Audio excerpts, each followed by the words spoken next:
year to get approved to be able to run in the series. So we'll see whether or not that comes into play. The same team that Andy Seiss drives for, the 0-2 team, the Chris Auer-owned operation. If not, in 2020. The kind of interesting story there to see whether or not he has what it takes to compete in the stock cars at a national series. But for now, his focus is on 4 open wheels. Starting in 8th. Oh, they're already beating and banging each other there before they come to the green flag.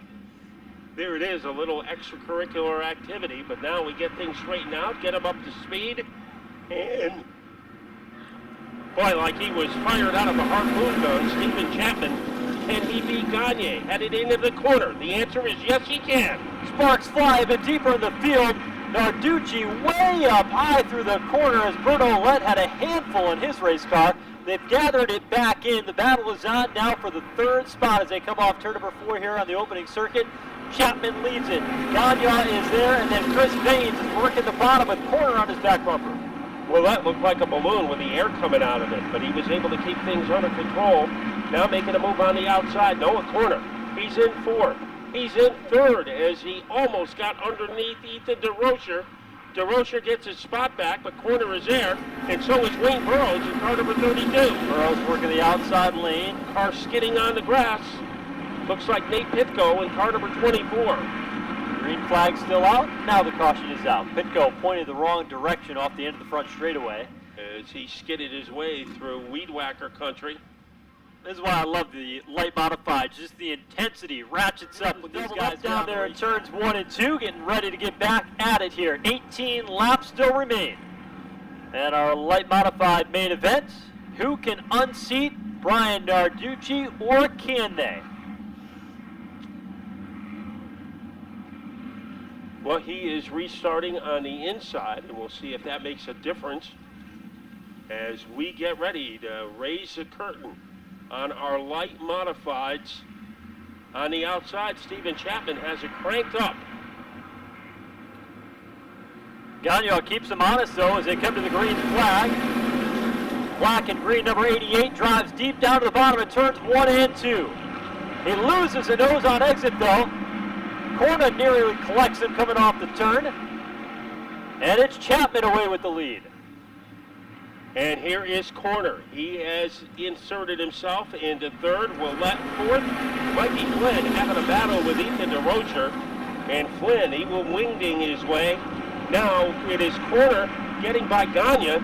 So Corner is in 2nd, chasing after Chapman. Corner looks really strong tonight. Meanwhile, Mikey Flynn all over the back bumper of Berto Lett through the turn. A couple of cars getting way out of the groove. Chris Baines, one of them. Narducci was caught in the back of that. He's dropping like a rock to the back of the field. And they are still going at it hot and heavy inside the top 5, including Wayne Burrows now working to the inside of DeRocher. So Narducci is in 12th place. Let's see if he can make a recovery. Right now, the man to catch is Chapman. Narducci on the inside gets by Andrew Letts. So he picks up 1 spot, but he needs to pick a lot more than that up, and he has a lot of time in which to do it. Now going after Johnny O'Sullivan. Here they come down into the corner. He's deep in the field. He's got a lot of ground to make up and not a lot of time to get there. O'Sullivan runs high. Narducci on the bottom as he tries to track down Chris Baines directly ahead. And Baines usually is a very difficult man to get by. We'll see what happens here as Narducci missiles that car. Looking to go low against Baines. There he does. Power move. And he is able to pull it off as he like he was fired out of a skeet shooter. Chris Carell putting the move on. The bottom of turns 1 and 2. Seeing if he can buy Ethan DeRocher. But we've got 1 car spinning. Down in turn number 2. Caution is out. Matt Reznicki, the guy who wound up in Mother Nature Boulevard beyond the 2nd turn. So we will have another yellow flag corner. Looking to get off to a quick start here. And it usually takes Chapman about 100 feet to get up to speed. And then by the time he gets to the 2nd corner, he's on top of his game. Chapman jumped early. And will it help him? He's got a slight edge as they come to the green flag up there in the high lane. 2 by 2 through the field. Corner is right with him. Yeah, he is. but lost it there off turn 2. Chapman holds on for the moment. How about Bert Ouellette? Outside in that red modified.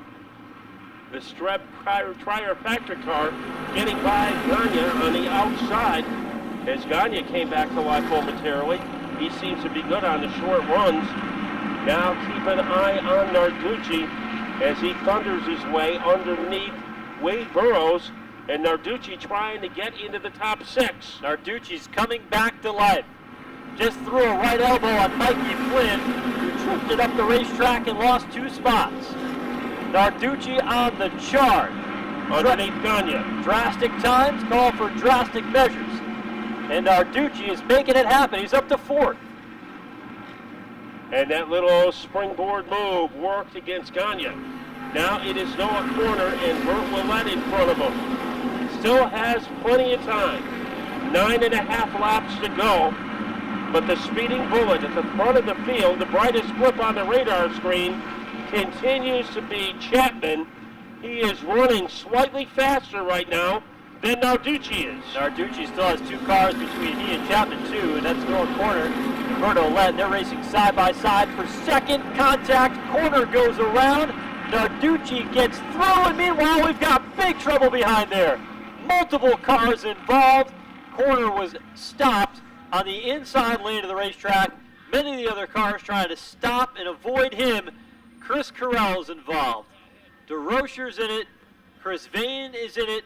Anthony Marvin is in it in the 07. And John O'Sullivan was a driver. Field will be doubled up this time through. Chapman will start on the outside. Bert Ouellette to the bottom.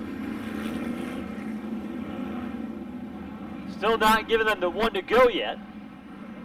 They'll double up the field.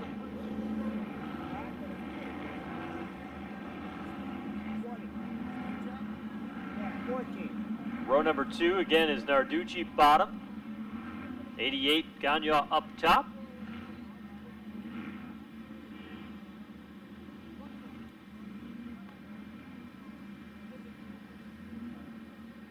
They'll get the 1 to go next time through. So we are ready for one more exclamation point here at Thompson Speedway tonight. Narducci having the inside position. That means he'll have to go through Bert Ouellette in order to get at the leader, Stephen Chapman. Chapman's ready, man. He came down the front straightaway that time, up on the wheel. Knows this restart could be it. He was ready since he arrived here. As he told us he was in for something good tonight. We're about to find out how good as the field crawls its way into turn number 3, but it is ready to come to life as it enters turn 4. And Joe, this restart could decide the race. Ouellette looking pretty good there on the bottom side. Green flag comes out, but Chapman able to put a wheel out in front as they head off the end of the front straightaway into turns 1 and 2. Neck and neck, and it's Chapman with the advantage. Chapman wandered up the track and got some bite because of it. Now Narducci fighting for 3rd, is able to get by Gagne. Trying to get by Ouellette to move into 2nd. Ouellette, a tough obstacle for Narducci to handle. Well, Narducci overdrove the entry, slid up the racetrack on exit, and got into Bert Ouellette. Now he's in the tire tracks. 8 to go this time through. Here's Narducci looking low on the back straightaway. Looking for room on the inside. Ouellette has the bottom of the track surrounded. They both go up high into the balcony. That means there's plenty of room on the inside for Narducci. And shutting the door is Bert Ouellette. Ouellette making it tough for Narducci. He enters high, trying to get that run in the banking off turn number 2. It's not too effective here, though. Meanwhile, one car slow to the bottom makes its way down pit lane. Chapman out in front. That is Keith Caruso limping off the track. Here is Ouellette holding his ground, protecting his 2nd place turf. Narducci will take a shot coming out of turn number 2, going down low. It is make or break time for Brian Narducci. Here's a battle for 4th. Flynn went by Gagne. Gagne trying to repay the favor in turn 4. And he does, and Gagne is able to skateboard his way into 4th, but look at Flynn. He comes to life at the start-finish line, and Flynn moves back into the number 4 position. Here comes Narducci trying it again. And what a job Bert Willett is doing. Now Narducci thunders his way down low like lava out of a volcano. And Brian Narducci has moved into second. Use the Nerf bar to do it. He got into Bert Willett, who went up the racetrack just enough. And now does Narducci have enough time? 3.5 laps to go. Can he track down Steven Chapman? Now on the last lap, Chapman was faster. Let's see what happens when they hit the line. Chapman, 20.707. Narducci, 24.79.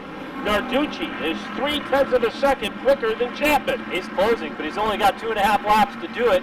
And when he gets to Chapman, what's he going to do with him? 2 to go. At the line, Narducci is coming. They helter-skelter their way into turn number 1. Narducci gnawing, whittling away at the advantage by Chapman. Chapman, after his first Thompson victory, he thunders his way into the fourth corner, going high to get the momentum. One more time around. Brian Narducci's winning streak is on the line. How aggressive will Narducci be? It's going to take a dive bomb effort into turn number 3. Will he do it? 1 lap, 1 car length. Here's Narducci to the bottom, slides him up the racetrack. Chapman to get back to the accelerator, but Brian Narducci maintains his undefeated streak in a last corner, last lap pass to get the...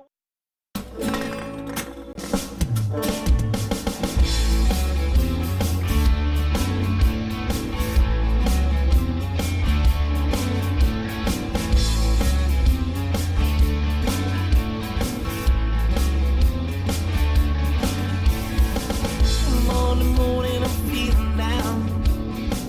'Cause all this life's such a drag. And I can help but stare at my cue and think about what good times we had.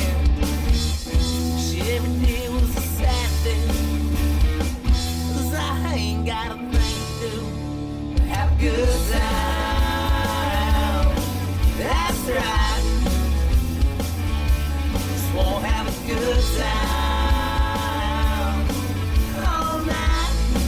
That's right. That's right. I got some cold shit on some ice.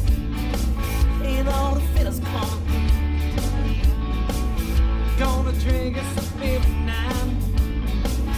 Try to find me a girl or two. I hope you find me a redhead. 'Cause I've never been in one. But I bet it'd be a good time. That's right. Just won't have a good time.